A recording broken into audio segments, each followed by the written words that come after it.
Okay, now I was right about what this is. I believe this is a new item from GoPro that just came out pretty recently, like the past day or two.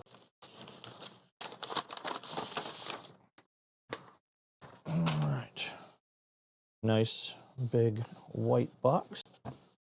Let's go ahead and open this up. It's got a little tab right here to tear. All right. And much like the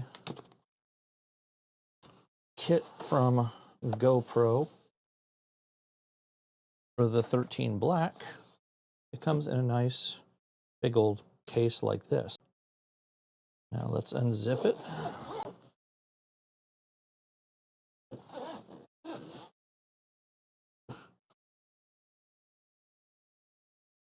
Ooh. Okay, now I was right about what this is. This is the new GoPro gimbal. So if you guys have done any research at all, you know that this was just recently announced. This is actually called the FluidPro AI gimbal, and it just came out on the 21st, so yesterday. I've never really used a gimbal before, but I guess this is going to be my first time I'm actually using a gimbal. So it is actually really, really cool.